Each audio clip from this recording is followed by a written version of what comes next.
Olá pessoal, tudo bem? Vamos iniciar nosso estudo de eletroquímica. Vamos lá. Eletroquímica.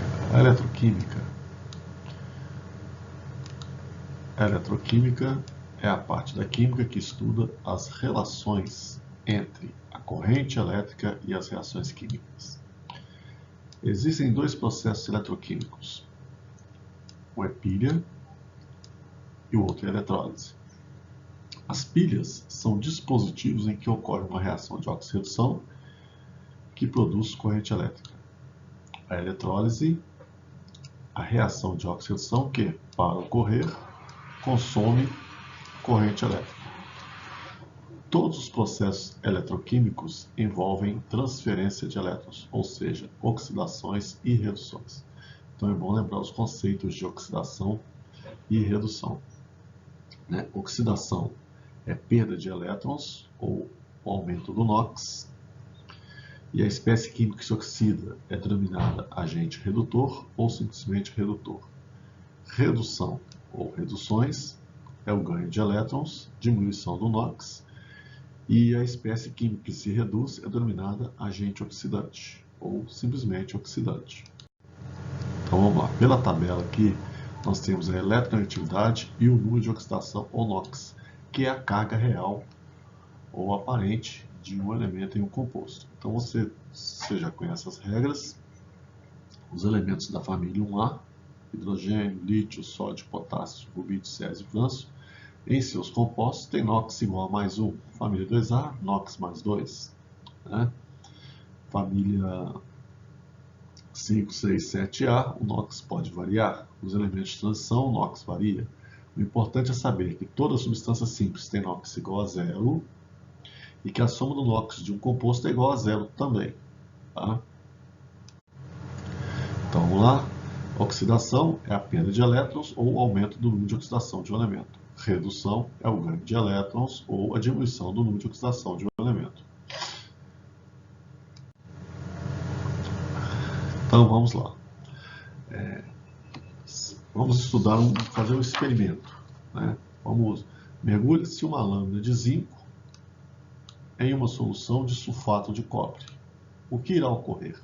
Então você pegou a lâmina de zinco aqui, e mergulhou numa solução contendo sulfato de cobre, SCuSO4, certo? Percebe-se que com o passar do tempo, uma alteração da coloração da lâmina de zinco. Ao retirá-la da solução, estamos aqui, pode-se observar que a parte que estava submersa está recoberta por uma fina camada avermelhada, característica do cobre metálico. Aqui não é CuO não, é Cu e o O aqui, a bolinha aqui em cima, cobre metálico, tá?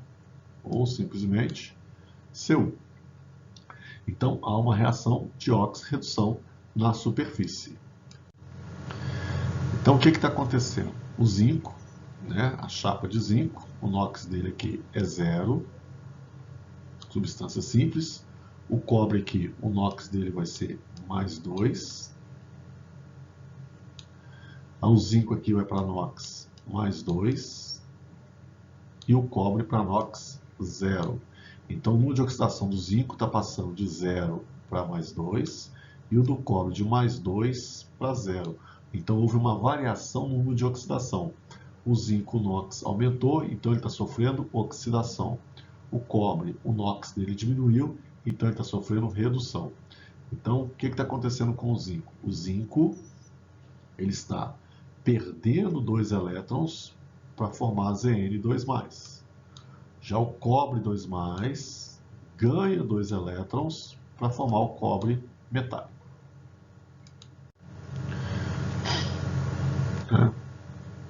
Aqui nós temos a pilha de volta. Ok? Então vamos começar a ver pilhas. No mundo moderno, as aplicações da energia elétrica são as mais variadas possíveis. Como obter energia elétrica sem ser por meio de usinas hidrelétricas, termoelétricas ou nucleares? A resposta é simples. Por meio de reações de oxidação, que, a partir da transferência de elétrons, produzem corrente elétrica. Os dispositivos que convertem energia química em energia elétrica a partir de reações espontâneas de oxidação são denominados pilhas. O nome pilha foi originado a partir da construção do primeiro dispositivo. Alessandro Volta construiu tal dispositivo empilhando placas de cobre e zinco separadas por pedaços de tecidos embebidos com solução de ácido sulfúrico. A esse empilhamento, que gerava corrente elétrica, foi dado o nome de pilha. Ok? Então vamos lá. Pilha de Daniell. Pilha de Daniell. A partir do experimento de Volta, Daniell idealizou um sistema formado por dois eletrodos, um de cobre e outro de zinco, ligados por um fio condutor. Então aqui eu tenho um eletrodo de zinco, aqui eu tenho um de cobre, mergulhados em soluções aquosas que contêm os seus respectivos íons. As soluções mais utilizadas são sulfato de cobre e sulfato de zinco. Então está aí a pilha de Daniell.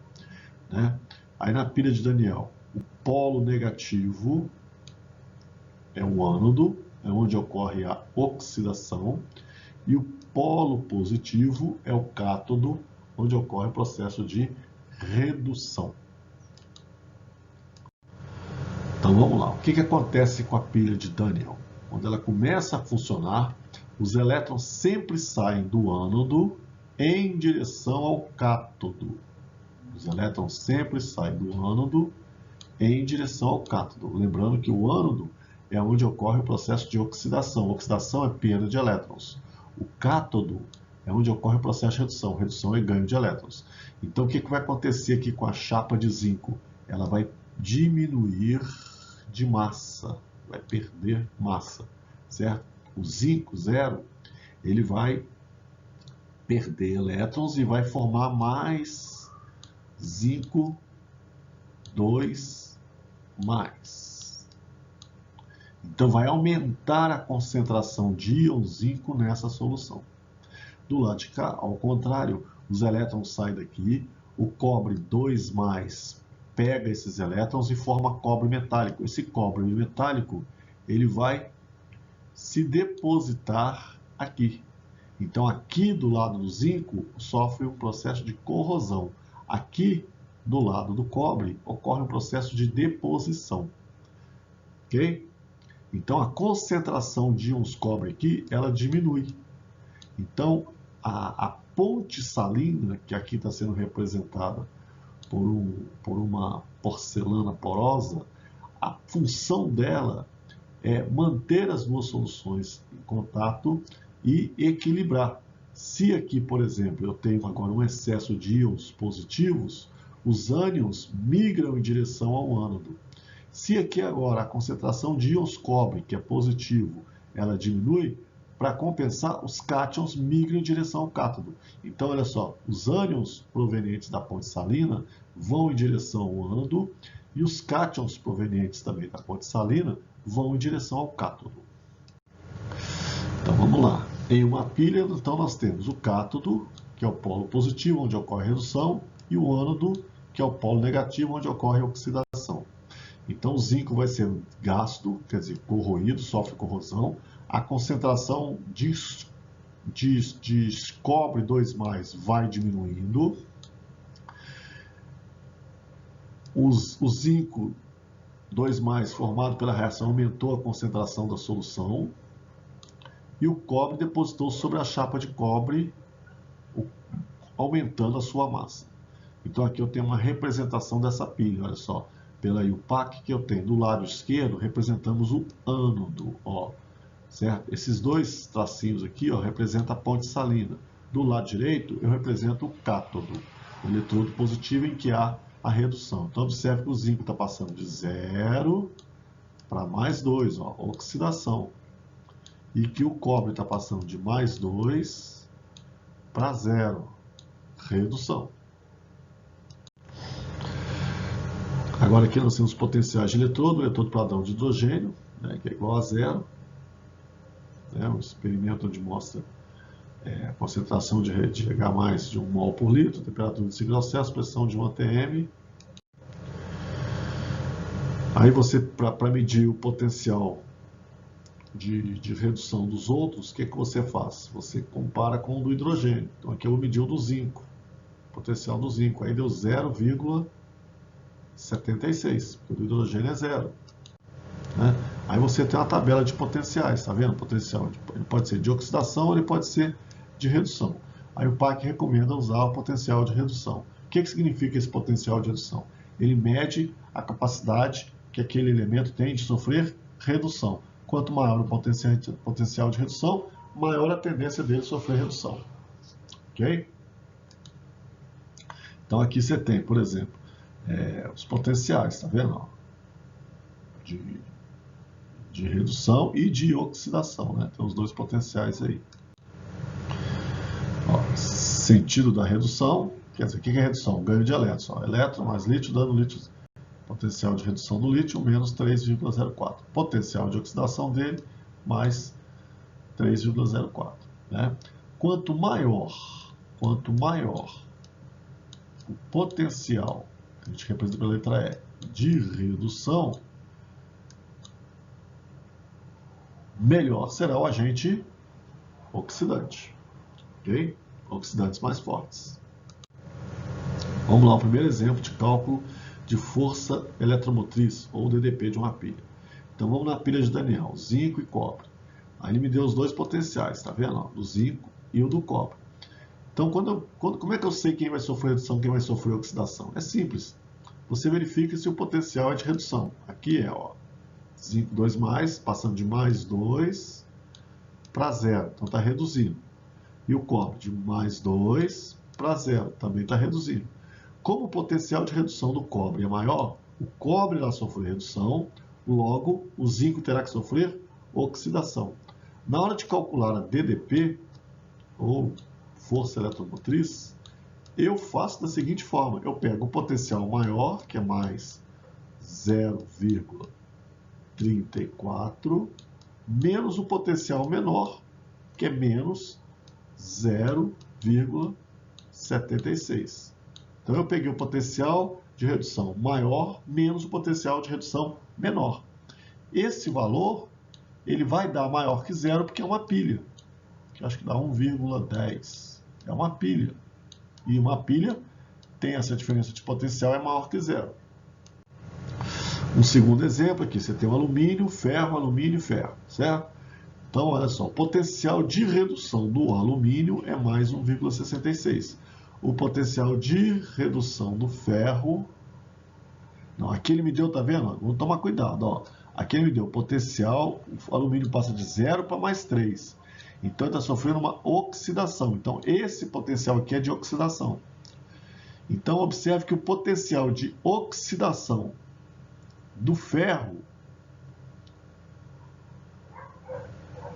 seria mais 0,44, porque aqui ele já me deu, já inverteu a equação, de mais 2 para 0.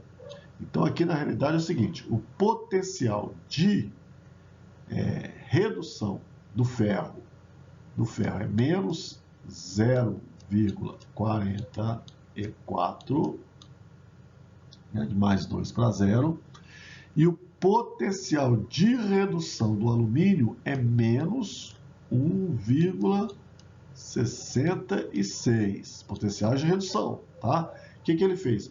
Como o potencial de redução do ferro é maior, eu mantive o potencial de redução do ferro e eu vou inverter o alumínio para que ele sofra oxidação, porque quem tem maior potencial de redução sofre redução. O que tiver menor vai sofrer oxidação. Na hora de calcular a diferença de potencial, é só pegar o maior menos o menor aqui agora. Entendeu? O maior menos o menor. Outra coisa, quando você multiplica para balancear a equação, você não multiplica os potenciais. Ok? Você não multiplica os potenciais. Então você faz a conta normal. Você não vai pegar aqui e multiplicar por 2, porque são 2 alumínio, multiplicar por 2, o ferro são 3 aqui, nada disso. Você não multiplica os potenciais. Você faz o cálculo normal, potencial maior menos o menor.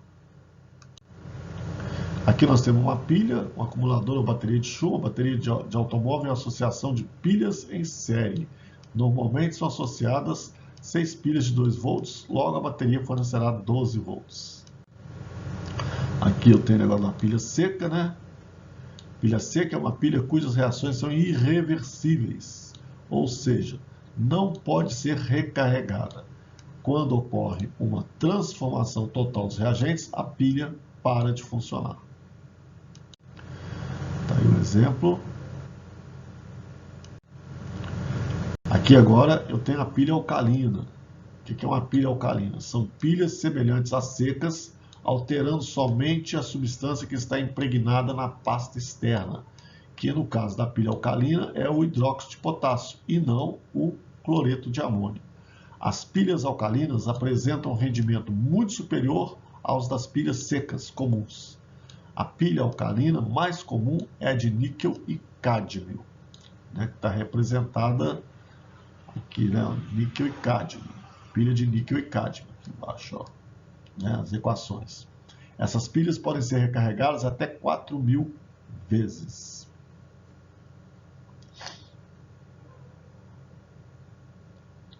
Esse exemplo aqui, no caso aqui, é um exemplo de uma pilha de mercúrio, né? O zinco, mercúrio, tá vendo? Aqui, ó, mistura de mercúrio e grafite. Tá, mas a pilha alcalina está aqui, ó, níquel e cádmio. Aqui eu tenho uma célula de combustível, né? Então essa célula, se olhar bem aqui, ó, no final das contas ela produz água, né? Que não é poluente.